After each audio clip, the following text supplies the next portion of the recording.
السلام عليكم ورحمة الله وبركاته. عاملين ايه يا شباب؟ واهلا بيكم في فيديو جديد هنا على القناة. وفي الفيديو ده هنتكلم عن افضل كروت شاشة باقل من 1000 جنيه، والكروت دي تنفع للجيمنج وكمان للمونتاج. وهنبدأ بالكروت الاقل سعر واداء لغاية ما نوصل لاعلى كارت واغلى كارت معانا، وده الجزء الثاني من سلسلة كروت تحت 1000 جنيه. وطبعا انا في الفيديو ده هجيب افضل الكروت بالسعر ده، يعني هتلاقيني سايب كروت كتير بسبب انها مش منتشرة في السوق او مش بتقدم اداء كويس قصاد سعرها. وقبل ما نبدأ الفيديو صلي على النبي وادعي لاخواتنا المستضعفين في كل مكان، اللهم ارحم شهدائهم واشف مرضاهم. وما تنساش يا صديقي تشترك في القناة وتعمل لايك للفيديو عشان تفيد غيرك.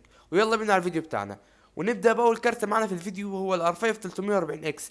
والكارت ده تم اصداره في 2015، وبيجي ب 2 جيجا رام جي دي دي ار 3، وبيسحب 35 واط. يعني ما تقلقش من حوار سحب الطاقه لانه يقدر يشتغل على اي باور تقريبا. وتبريد الكارت ده بسيط جدا لانه طبيعته مش بيسخن اصلا، وفي الاغلب بيكون من غير مراوح او بمروحه واحده بسيطه. ومعلش يا شباب لو لقيتوا في اي مشكله في الصوت، انا معايا برضه تعبان شويه، بس ما حبيتش اتاخر عليكم اكتر من كده ويخلينا نكمل الفيديو بتاعنا. والكارت ده شبه بنفس شكل الار 5 240 اللي ذكرنا مواصفاته في الجزء الاول. والكارت ده سعره مناسب بالنسبه لادائه، وسعره بيبدا من 400 جنيه ل 500 جنيه، وممكن تلاقيه باقل من كده على حسب المكان اللي هتشتري منه. وعايز اول ملحوظه قبل ما ندخل على اختبارات الالعاب، في اغلبيه الفيديوهات اللي بعملها سواء تجميعات او كروت شاشه، في ناس بتقول لي انت بتجيب الاسعار دي من فين؟ مفيش الاسعار دي نهائي.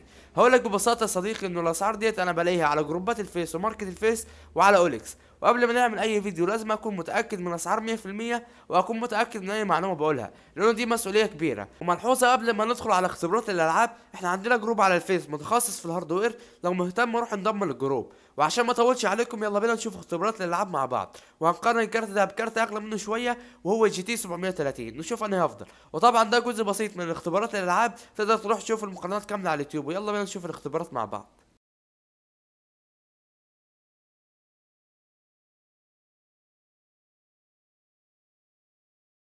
وطبعا يا صديقي دي اختبارات الالعاب زي ما انت شايف قدامك. في فرق بسيط يعني بين الجي تي 730 والار 5 340 اكس، يعني الفرق حوالي من 5 ل 10 فريمات لصالح الجي تي 730 طبعا.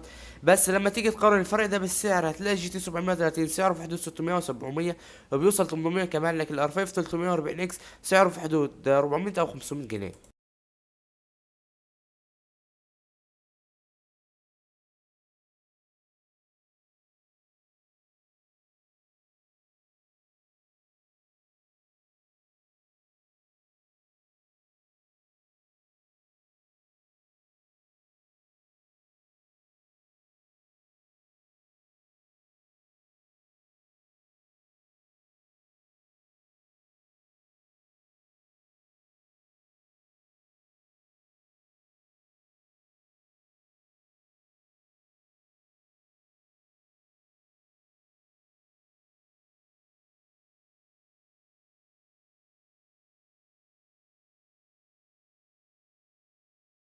وزي ما شفت اختبارات العاب للكارت ده اكيد قررت اشتريه ولا لا، وانا اعتقد ان اداؤه مقبول جدا بالنسبه لسعره. ونيجي لتاني كارت معانا وهو جي تي اكس 550 تي اي.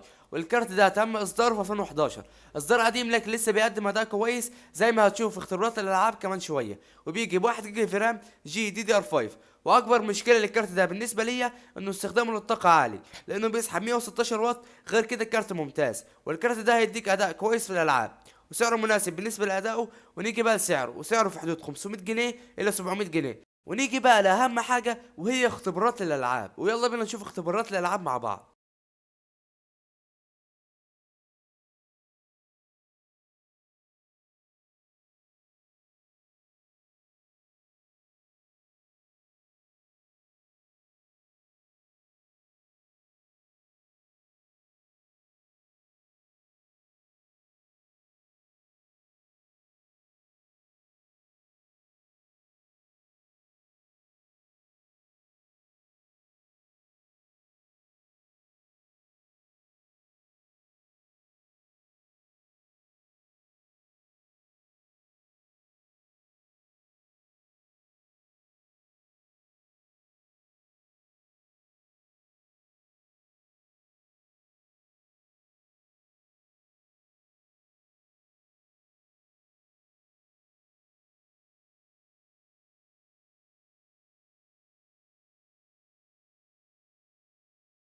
وطبعا بعد ما شفت اختبارات العاب للكارت ده اكيد قررت هتشتريه ولا لا. ونيجي لتالت كارت معانا وهو جي تي اس 450، والكارت ده تم اصداره في 2010، وهو اصدار قديم بس اداؤه كويس جدا وافضل من كروت اصدار 2015 و 2016، وبيجي ب 1 جيجا في رام جي دي دي ار 5. والكارت ده فيه مشكله برضو انه استهلاكه للطاقه عالي لانه بيسحب 106 واط، لكن غير كده الكارت كويس جدا.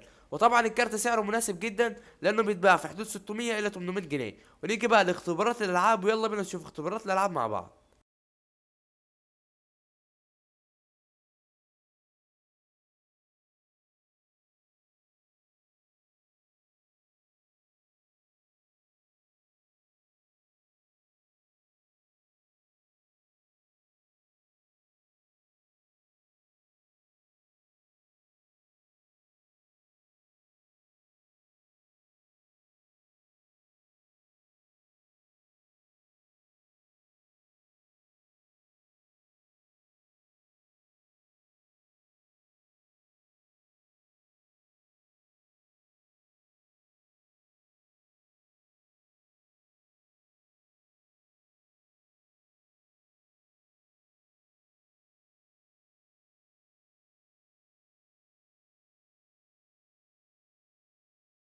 ونيجي بقى لرابع كارت معانا في الفيديو وهو جي تي اكس 650 تي اي.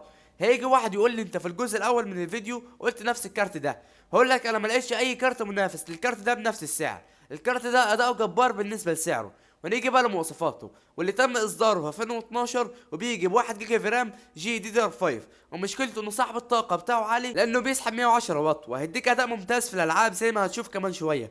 ونيجي بقى لسعره، وسعره بيبدا من 800 الى 1000 جنيه، وده سعر ممتاز بالنسبه لادائه. واحنا في اختبارات الالعاب هنقارنه بكارت بنفس السعر وهو جي تي 730 2 جيجا. وطبعا كده باقي اختبارات الالعاب، يلا بينا نشوف اختبارات الالعاب مع بعض.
ونيجي بقى يا صاحبي لخامس كارت معانا وهو جي تي اكس 750. هيجي واحد يسالني نفس السؤال اللي هو انت قلت الكارت ده قبل كده. هقول لك نفس الاجابه برضه، مفيش كارت لقيته افضل من الكارت ده في حدود الميزانيه ديت. وانا في الفيديو ده بجيب ليك افضل الكروت اللي بالسعر ده. باقي الكروت اللي قلتها في الفيديو اللي فات في بدائل افضل منها وبنفس السعر. ونيجي بقى لمواصفات الكارت، واللي تم اصداره في 2014، وبيجي ب 1 جيجا في رام جي دي دي ار 5. وسحب للطاقه قليل لانه بيسحب 55 واط، يعني ما تقلقش من حوار سحب الطاقه. وملحوظه، الجي تي اكس 650 تي اي والجي تي اكس 750 الاثنين الاداء بتاعهم قريب جدا من بعض، بس 650 سحبوا للطاقه عالي شويه، فانت اللي هتلاقيه منهم هاته. ونيجي بقى لسعر الكارت، وسعره في حدود 900 جنيه الى 1200 جنيه. وطبعا كده قلنا كل حاجه عن الكارت، يلا بينا على اختبارات الالعاب.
وبكده يا شباب نكون وصلنا لنهاية الفيديو. يا رب اكون افدتك في شراء الكارت المناسب لاحتياجاتك، وطبعا ما تنساش الاشتراك في القناة واللايك للفيديو، وطبعا لو عندك فكرة فيديو جديد اكتب لنا في الكومنتات، واعذروني لو في اي مشكلة في الصوت. ان شاء الله الفيديو الجاي نكون اتحسنت شوية، ونتقابل في فيديو جديد، وسلام يا صاحبي.